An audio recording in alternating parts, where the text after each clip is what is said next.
پیدا کے مایا ناز استاد حضرت مولوی مفتی فاروق صاحب سلمہ کو دعوت دیتا ہوں کہ وہ آئیں اور دینی باتوں سے ہم تمام کی رہنمائی فرمائیں۔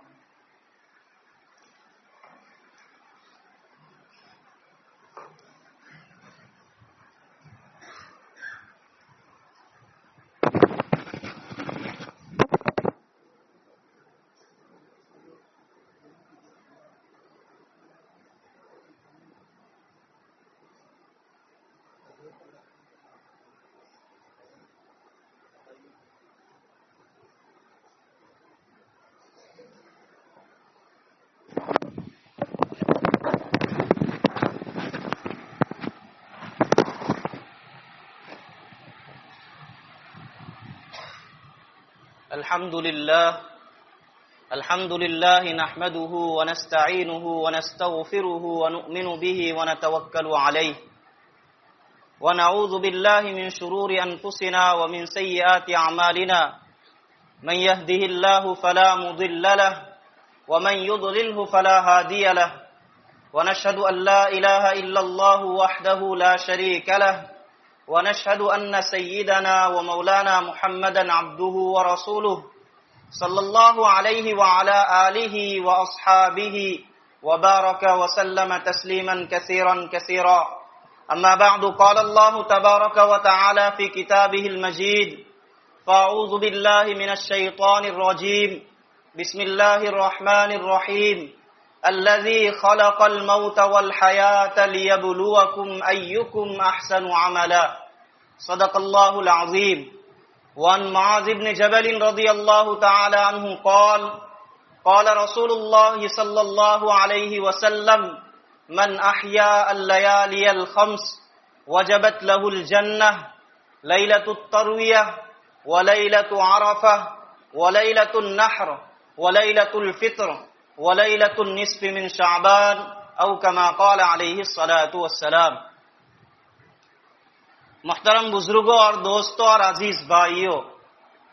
اللہ تبارک و تعالی نے اس دنیا کو ہمارے لیے دار العمل بنایا ہے۔ دار العمل کا مطلب یہ ہے کہ دنیا ہمارے لیے کام کرنے کی جگہ ہے، محنت کرنے کی جگہ ہے، امتحان کی جگہ ہے، اور اللہ تبارک و تعالی نے آخرت کو دار الجزا بنایا ہے۔ دار الجزا کہتے ہیں بدلے کی جگہ،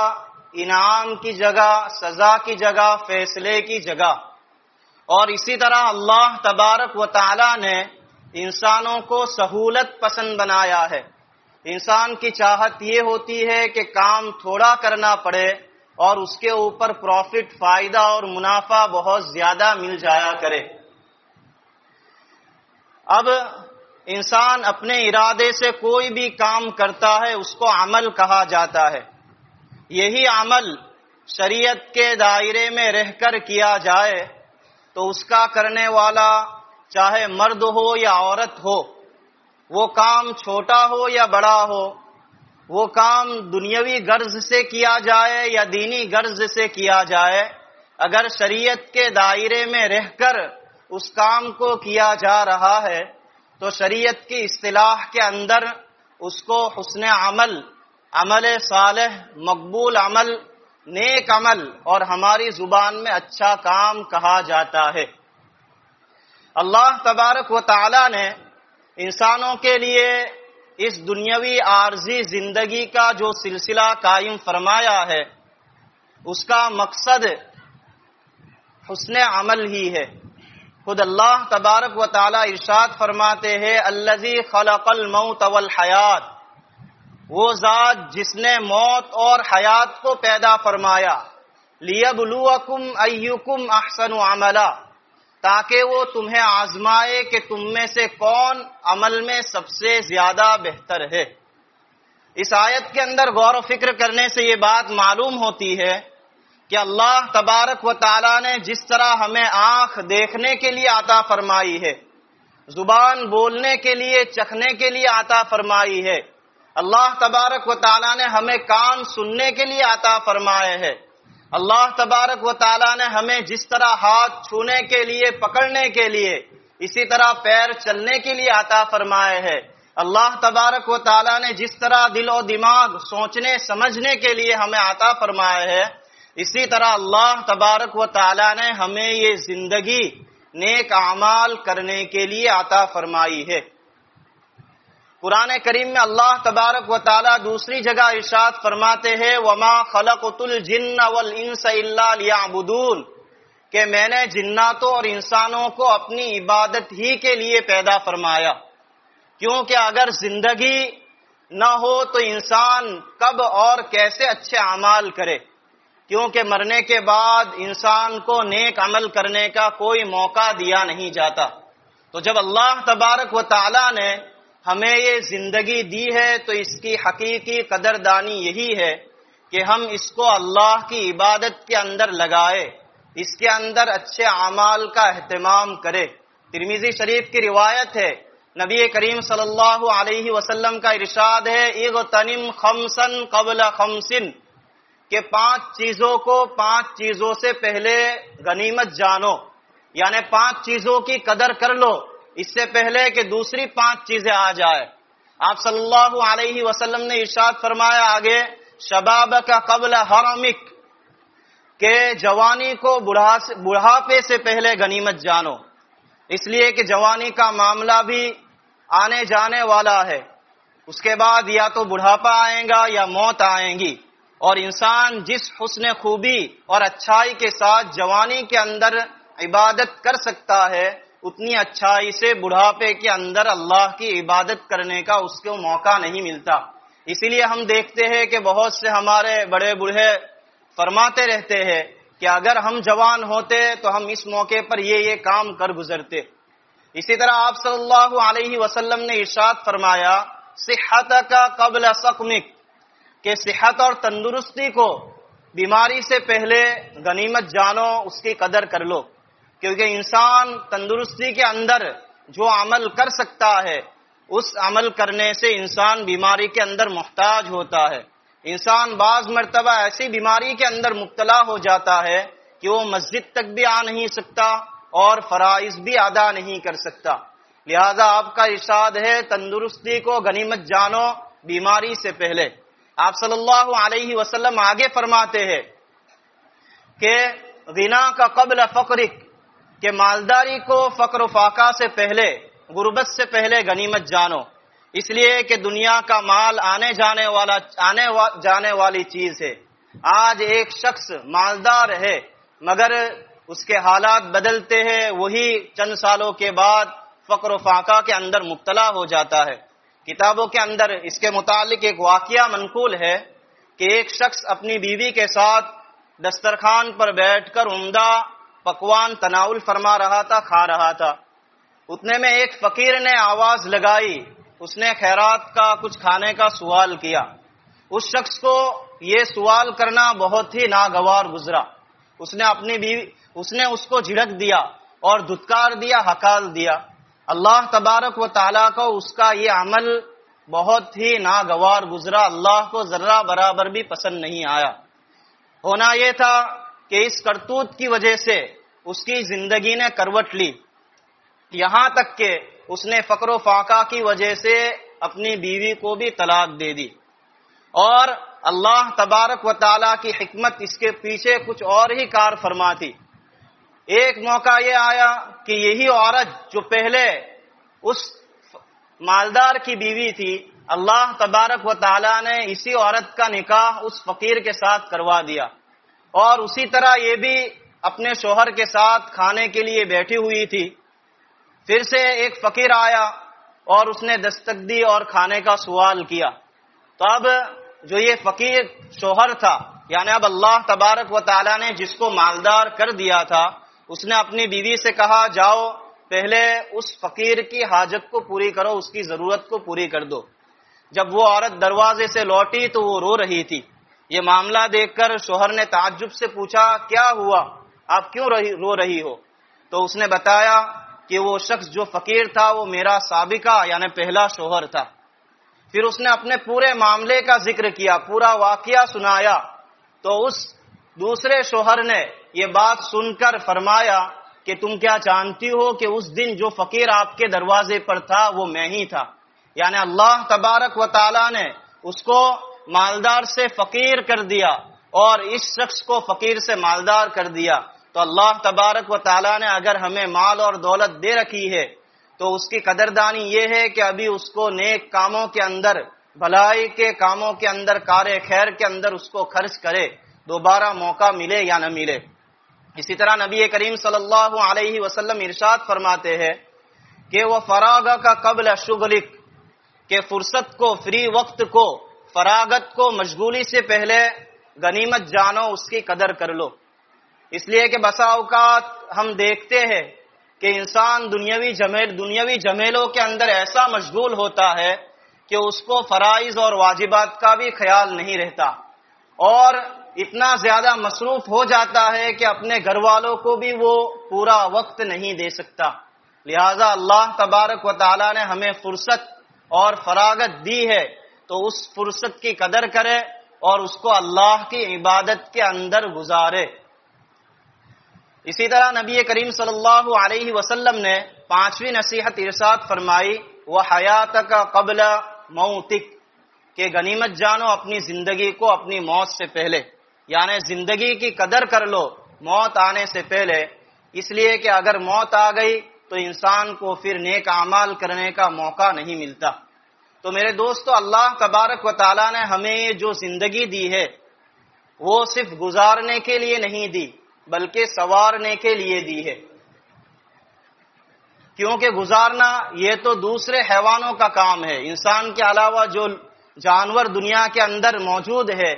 ان کا کام زندگی گزارنا ہے، انسان کا کام تو زندگی سنوارنا ہے، اور زندگی سنورتی ہے حسن عمل سے، اور عمل کے اندر حسن پیدا ہوتا ہے اخلاص نیت، اتباع سنت اور استقامت کے ذریعے۔ اخلاص نیت کہا جاتا ہے کہ ہم جو بھی عمل کریں، چاہے وہ چھوٹا ہو یا بڑا ہو، وہ دنیاوی ہو یا دینی ہو، اس کو صرف ہم اللہ تبارک و تعالیٰ کی خوشنودی، رضامندی اور اللہ کا قرب حاصل کرنے کے لیے کرے۔ اس سے مقصود کسی کو خوش کرنا، کسی کو راضی کرنا، کسی کو دکھلانا اور مفاد پرستی اور خود غرضی نہ ہو، یعنی ریاکاری نہ ہو۔ اگر ہمارے عمل کے اندر اخلاص نیت پیدا ہو گئی تو ہم نے حسن عمل کے ایک شرط کو پا لیا۔ دوسری چیز جو عمل کے اندر حسن پیدا کرتی ہے وہ اتباع سنت ہے، یعنی ہمارا کام جو بھی ہو وہ نبی کریم صلی اللہ علیہ وسلم کے بتلائے ہوئے طریقے کے مطابق ہونا چاہیے، کیونکہ اللہ کے ہاں مقبول وہی عمل ہے جو نبی کریم صلی اللہ علیہ وسلم کے طریقے اور سنت کے مطابق ہو۔ اللہ تبارک و تعالی قرآن کریم کے اندر ارشاد فرماتے ہیں، قُلْ إِن كُنتُمْ تُحِبُّونَ اللَّهَ فَاتَّبِعُونِي يُحْبِبْكُمُ اللَّهُ وَيَغْفِرْ لَكُمْ ذُنُوبَكُمْ، کہ نبی جی آپ ارشاد فرما دیجئے کہ اگر تم اللہ سے محبت کرتے ہو تو میری یعنی محمد کی اتباع کرو، اگر تم محمد کی اتباع کرو گے تو اللہ تبارک و تعالی تم سے محبت بھی کریں گے اور تمہارے گناہوں کو معاف بھی فرما دیں گے۔ تو اللہ تبارک و تعالیٰ کے یہاں پسندیدہ عمل وہی ہے جو نبی کریم صلی اللہ علیہ وسلم کے بتلائے ہوئے طریقے کے مطابق ہو۔ اگر ہم اپنی منمانی کرتے ہیں کسی بھی نیک عمل کے اندر تو وہ چاہے کتنا ہی بڑا دیکھنے کے اندر معلوم ہوتا ہو، اللہ کے وہاں اس کی کوئی قدر و قیمت نہیں۔ اللہ کے یہاں وہی سکہ چلتا ہے جو نبی کریم صلی اللہ علیہ وسلم کے طریقے کے مطابق ہو۔ تیسری چیز جو عمل کے اندر حسن پیدا کرتی ہے وہ ہے استقامت، یعنی کوئی بھی عمل ہم کرے اس کو دائمی طور پر لگاتار کرتے رہے، ایسا نہیں کہ ایک رات کیا یا ایک دن کیا پھر اس کو ہفتے تک، مہینوں تک چھوڑ دیا، کیونکہ اللہ تبارک و تعالیٰ کے نزدیک پسندیدہ عمل کی ایک علامت دوام اور استمرار بھی ہے۔ نبی کریم صلی اللہ علیہ وسلم کا ارشاد ہے، احب الاعمال الی اللہ ادومها وان قل، کہ اللہ تبارک و تعالیٰ کے نزدیک سب سے پسندیدہ عمل دائمی عمل ہے جو دائمی طور پر ہو، ہمیشگی کے ساتھ کیا جائے، اگرچہ وہ تھوڑا ہو۔ اگر ایک شخص روزانہ 2 رکعت پڑھتا ہے مگر وہ پابندی کے ساتھ پڑھتا رہتا ہے تو یہ 2 رکعت اس شخص سے بہتر ہے جو دن میں 200 رکعت پڑھتا ہو اور پھر مہینوں تک پڑھتا نہ ہو۔ اسی طرح ایک شخص 1000 روپے خرچ کرتا ہے مگر پھر 1 سال تک خرچ کرنے کا نام نہیں لیتا، اور ایک شخص ہے جو روزانہ کا روپیہ خرچ کرتا ہے مگر لگاتار خرچ کرتا رہتا ہے، تو اللہ کے یہاں یہ روپیہ خرچ کرنے والا زیادہ محبوب اور پسندیدہ ہے۔ تو ہمارا عمل اخلاص نیت والا ہونا چاہیے، اتباع سنت والا ہونا چاہیے، اور استقامت اور دوام والا ہونا چاہیے۔ اگر اللہ تبارک و تعالیٰ نے ہم پر جو اعمال عائد کیے ہیں اس کے اندر ہم نے حسن پیدا کرنے کی کوشش کی اور ہم نے اپنے عمل کو حسن عمل بنا لیا، تو اللہ تبارک و تعالیٰ قرآن کریم میں ایسے لوگوں کے متعلق بہت سارے فضائل بیان کیے ہیں اللہ تبارک و تعالیٰ نے۔ اس میں سے ایک عظیم فضیلت قرآن کریم نے جو بیان کی ہے وہ یہ ہے کہ اللہ تبارک و تعالیٰ اس کی لائف سٹائل کو اچھی کر دیں گے،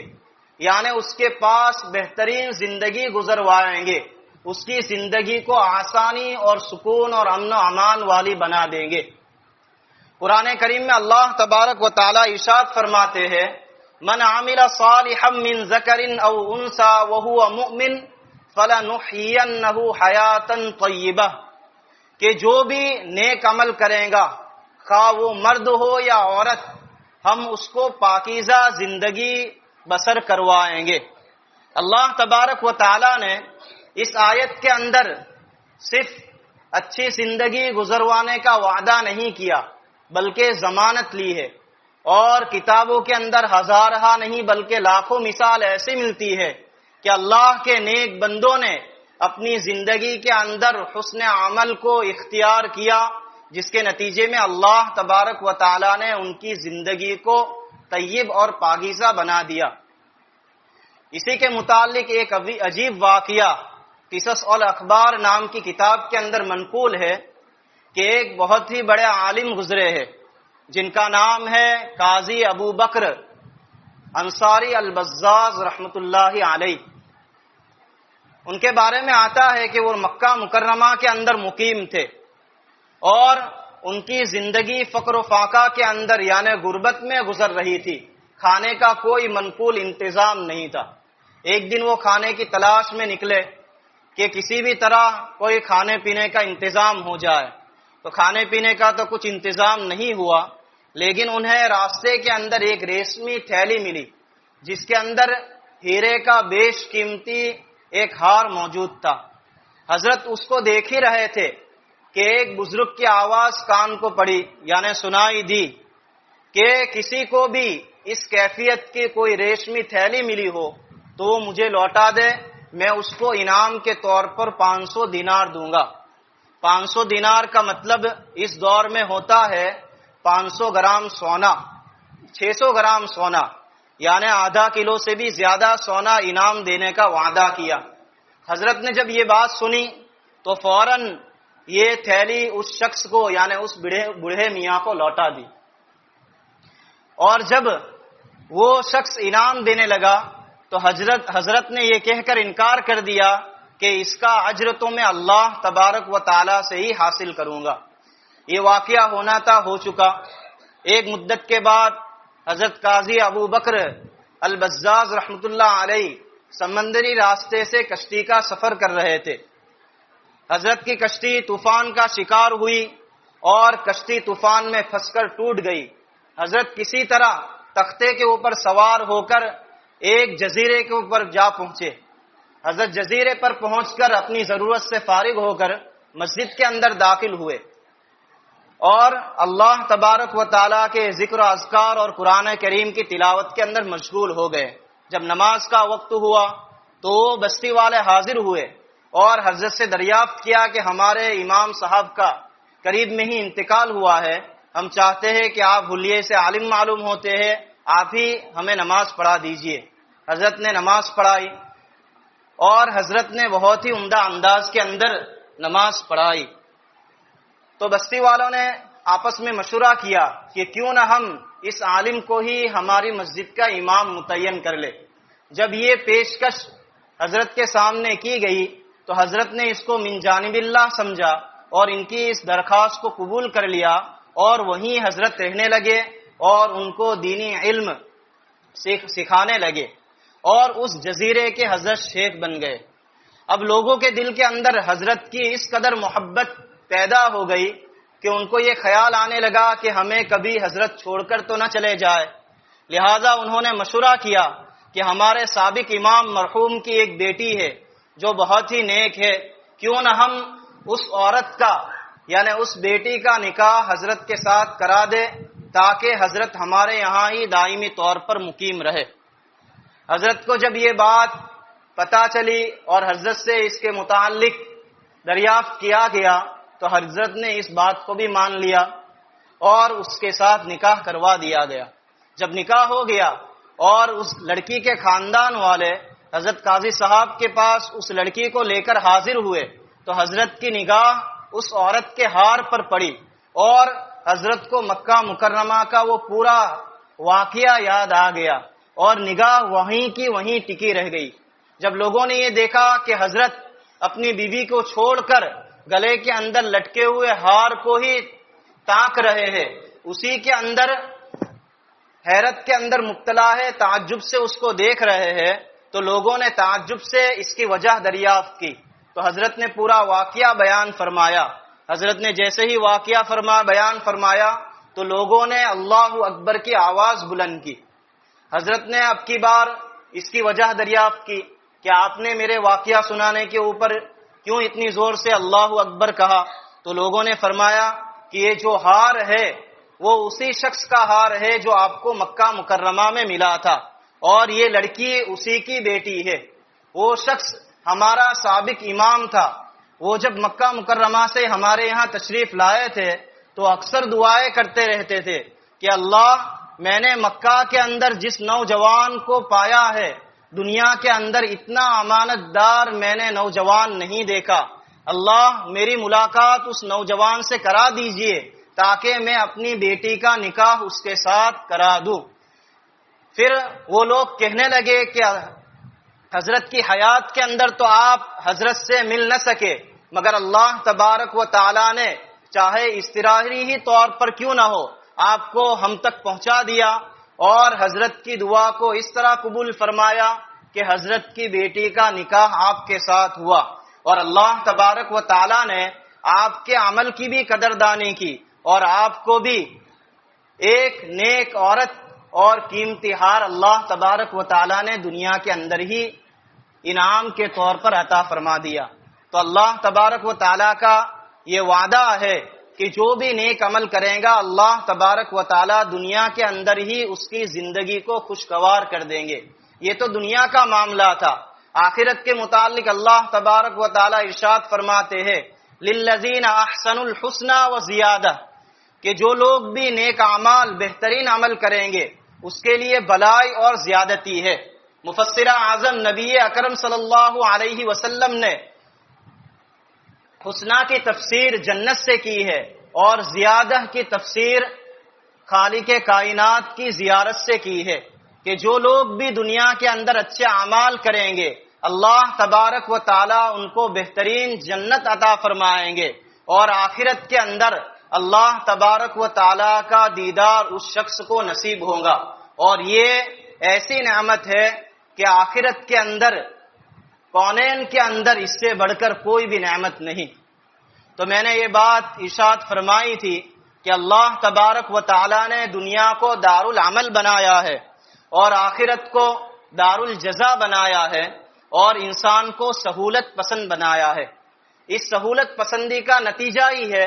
کہ انسان کی چاہت ہر وقت یہ ہوتی ہے کہ میں کام تھوڑا کروں اور اس کے اوپر پروفٹ، فائدہ، منافع مجھ کو بہت زیادہ ملا کرے، میں نیکی ایک کروں اور اس کے اوپر مجھے اجر و ثواب بہت زیادہ ملا کرے۔ اگر دنیاوی اعتبار سے اس کی چاہت اور خواہش پوری ہو یا نہ ہو، اللہ تبارک و تعالی نے اس کی اس چاہت اور اس کی اس خواہش کا بھی انتظام کر رکھا ہے۔ اللہ تبارک و تعالی کے صفاتی نام میں سے ایک نام ہے شکور، یعنی بڑا قدردان۔ اللہ تبارک و تعالیٰ قرآن کریم میں ارشاد فرماتے ہیں ان اللہ غفور شکور۔ محدثین نے اس نام کا مطلب کچھ اس طرح بیان کیا ہے کہ الذی یعطی اجر الجزیل علی العمل القلیل، کہ وہ ذات جو قلیل عمل پر کثیر اجر و ثواب عطا فرمائے اسے شکور کہا جاتا ہے۔ اب ہم قرآن کریم کے اندر غور و فکر کرتے ہیں اور حدیث کو کھنگالتے ہیں تو معلوم ہوتا ہے کہ اللہ تبارک و تعالیٰ نے بندوں کو چھوٹے چھوٹے اعمال پر، چھوٹے چھوٹے نیک عمل کے اوپر بہت زیادہ اجر و ثواب کا وعدہ کر رکھا ہے۔ کہیں ایک کا ثواب 10 گنا کر دیا، یعنی ایک عمل کریں گا تو اس کو 10 نیکی ملیں گی۔ کہیں اللہ نے ارشاد فرمایا ایک عمل لاؤ گے تو 70 ملے گا، یعنی 70 گنا زیادہ کر دیا جائے گا۔ کہیں اللہ تبارک و تعالیٰ ارشاد فرماتے ہیں ایک نیل کی لاؤ گے تو 700 گنا زیادہ اجر و ثواب دیا جائے گا۔ کہیں فرماتے ہیں 1,00,000 درجہ بڑھا دیا جائے گا، کہیں فرماتے ہیں ان گنت، یہاں تک کہ اللہ تبارک و تعالیٰ کی یہ صفت کا کبھی غلبہ ہوتا ہے تو اللہ تبارک و تعالیٰ چھوٹے سے عمل پر بندے کے تمام گناہوں کو معاف کر دیتے ہیں اور اس کے لیے مغفرت کا فیصلہ فرما دیتے ہیں۔ قرآن کریم کے اندر ہم دیکھتے ہیں تو اللہ تبارک و تعالیٰ کا ارشاد ہے من جاء بالحسنۃ فلہ عشر امثالھا، کہ جو شخص کوئی نیکی لائے گا تو اس کو اس جیسی 10 نیکی کا ثواب دیا جائے گا۔ یعنی بندہ ایک نیکی لے کر اللہ کے وہاں حاضر ہوگا تو اللہ تبارک و تعالیٰ اس جیسی 10 نیکی اس کو عطا فرمائیں گے۔ یعنی ایک نماز پڑھے گا تو 10 نماز کا ثواب، ایک روزہ رکھے گا تو 10 روزے کا ثواب، قرآن کریم کا ایک حرف پڑھے گا تو 10 حرف کا ثواب ملے گا، یعنی 10 نیکیاں ملیں گی۔ آگے اللہ تبارک و تعالیٰ فرماتے ہیں مثل الذین ينفقون اموالهم فی سبیل اللہ کمثل حبۃ انبتت 7 سنابل فی کل سنبلۃ 100 حبۃ، کہ اللہ کے راستے میں کوئی 1 روپیہ خرچ کرے گا، ایک دانہ خرچ کرے گا تو اللہ تبارک و تعالیٰ اس کو بڑھا چڑھا کر 700 گنا زیادہ کر دیں گے، یعنی ایک کے اوپر 700 گنا زیادہ اجر و ثواب عطا فرمائیں گے۔ آگے فرماتے ہیں واللہ یضاعف لمن یشاء، اللہ جس کے لیے چاہتے ہیں اس سے زیادہ کر دیتے ہیں، یعنی ان گنت اجر و ثواب عطا فرماتے ہیں۔ اسی طرح میں نے فرمایا کہ کبھی اللہ تبارک و تعالیٰ کی یہ صفت جو ہے صفت شکور، اس کا غلبہ ہوتا ہے، یہ جوش میں آتی ہے تو اللہ تبارک و تعالیٰ چھوٹے سے عمل پر جس کو انسان اپنی نگاہ کے اندر کچھ سمجھتا بھی نہیں، اس کے اوپر اللہ تبارک و تعالیٰ اس کے بڑے بڑے گناہوں کو معاف فرما دیتے ہیں اور اس کی مغفرت کا فیصلہ فرماتے ہیں۔ مشکات المصابیح ایک کتاب ہے، اس کی شرح ہے مرقات، اس کے اندر ایک واقعہ اس صفت کے ضمن کے اندر، اس صفت کے ماتحت لکھا ہوا ہے کہ ایک شخص کا انتقال ہوا تو کسی نے اس کو خواب میں دیکھا اور دریافت کیا کہ آپ کے ساتھ کیا معاملہ پیش آیا، تو وہ کہنے لگا کہ جب میری حاضری اللہ کے حضور ہوئی اور میرا حساب کتاب ہونے لگا تو میرا جو برائیوں والا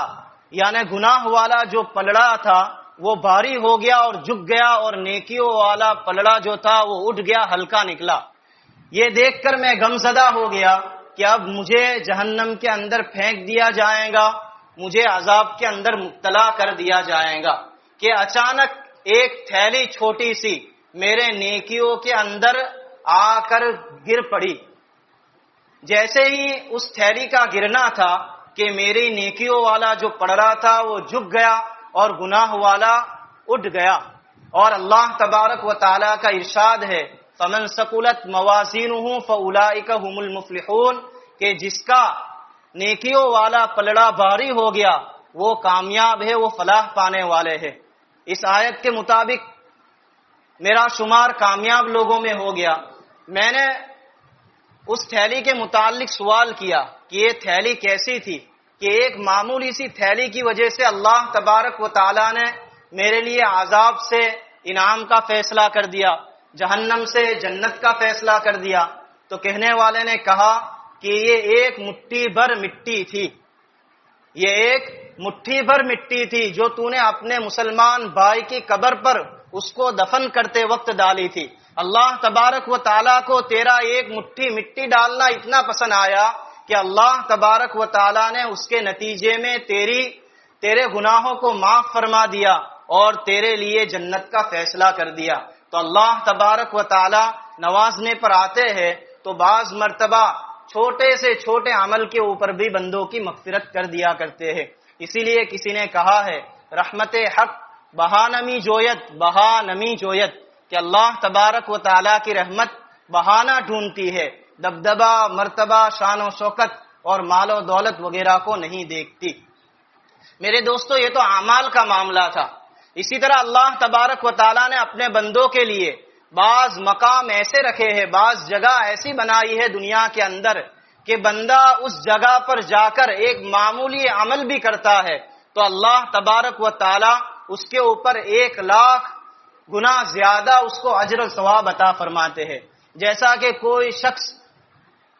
حرم مقدس پہنچ جائے اور کعبۃ اللہ کے قرب میں حاضر ہو جائے، یعنی مسجد حرام کے اندر حاضر ہو جائے اور وہ 2 رکعت نفل پڑھ لے تو اللہ تبارک و تعالی 1 نماز پڑھنے پر 1,00,000 نماز پڑھنے کا ثواب عطا فرماتے ہیں۔ اسی طرح اللہ تبارک و تعالی نے ہمارے لیے سال کے اندر کچھ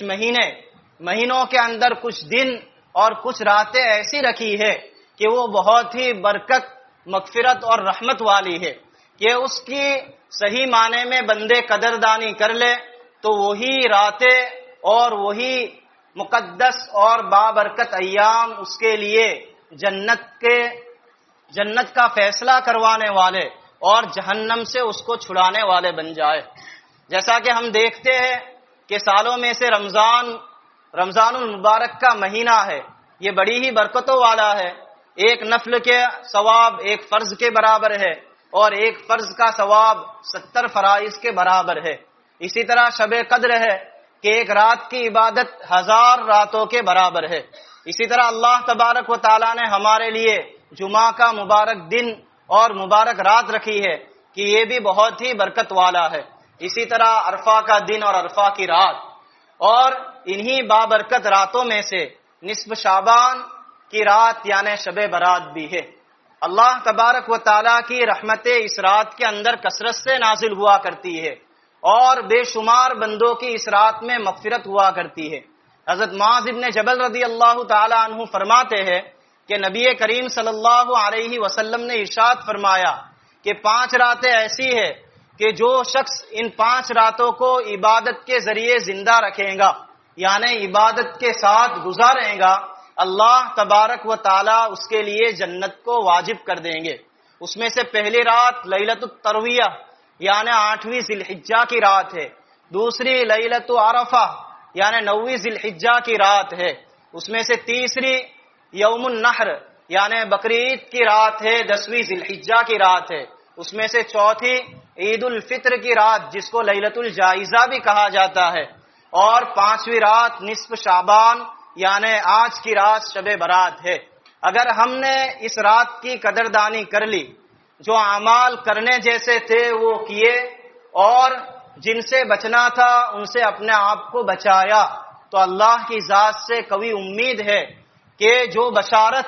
جنت کی اس رات کو زندہ کرنے کے متعلق آئی ہے، اللہ تبارک و تعالی ہمیں بھی اس بشارت سے نوازیں گے۔ یعنی ہم نے اس کی قدردانی کر لی تو ہمارے لیے بھی جنت واجب ہو جائیں گی۔ اسی طرح حضرت علی رضی اللہ تعالی عنہ ارشاد فرماتے ہیں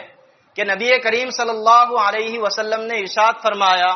کہ جب 15ویں شعبان کی رات آئے تو اس کے رات کو عبادت کے اندر گزارو اور اس کے دن کا روزہ رکھو، اس لیے کہ اللہ تبارک و تعالی اس رات میں غروب آفتاب سے لے کر طلوع فجر تک آسمان دنیا کے اوپر نزول فرماتے ہیں، اور اللہ تبارک و تعالی ارشاد فرماتے ہیں کیا کوئی ہے معافی کا طلبگار کہ میں اس کو معاف کروں؟ کیا کوئی ہے رزق کا چاہنے والا، مال و دولت کا چاہنے والا کہ میں اس کو رزق عطا کروں؟ کیا کوئی ہے بیماری اور مصیبت کے اندر مبتلا کہ میں اس کو عافیت عطا کروں؟ اسی طرح فرماتے ہیں کیا ہے کوئی ایسا یہ اعلان اللہ تبارک و تعالی برابر پوری رات فرماتے رہتے ہیں یہاں تک کہ صبح صادق ہو جاتی ہے۔ تو احادیث کے اندر غور کرنے سے معلوم ہوتا ہے کہ اس رات کی خصوصیت میں سے نزول رحمت ہے کہ اللہ تبارک و تعالیٰ کی رحمت اس رات میں کثرت سے نازل ہوتی ہے، جس کے نتیجے میں اللہ کے بندوں کی دعائیں قبول ہوتی ہے، اور اللہ تبارک و تعالیٰ اس رات میں اپنے بے شمار بندوں کی توبہ اور استغفار کو قبول کرتے ہیں اور بہت سے بندوں کی مغفرت فرما دیا کرتے ہیں۔ لہذا اس کی قدردانی یہی ہے کہ ہم اس کو عبادت کے اندر گزارے۔ اس کے متعلق احادیث کے اندر کوئی مخصوص عمل تو موجود نہیں ہے، مگر حدیث کے اندر غور کرنے سے معلوم ہوتا ہے کہ آپ صلی اللہ علیہ وسلم نے اس کے اندر دعا اور استغفار کا اہتمام فرمایا ہے۔ لہذا ہم بھی دعاؤں کا اہتمام کریں اور اللہ تبارک و تعالیٰ سے اپنے گناہوں کے اوپر توبہ اور استغفار کرے، اور جو بھی نفل عبادت ہو سکے وہ کرنے کی کوشش کرے۔ اور اگر ہمارے ذمے قضا نماز باقی ہے تو نفل نماز سے بہتر یہی ہے کہ ہم زندگی بھر کی قضا نمازیں اس رات میں پڑھیں، کیونکہ نفل اس وقت تک قابل قبول نہیں جب تک کہ فرائض ذمے سے ساقط نہ ہو جائے۔ لہذا اس رات کی قدردانی یہ ہے کہ اس کے اندر ہم اللہ کی اچھی طرح یعنی اخلاص نیت، اتباع سنت اور استقامت کے ساتھ اللہ کی عبادت کرے اور گناہوں سے اپنے آپ کو بچائے۔ مفتی تقی عثمانی دامت برکاتہم فرماتے ہیں کہ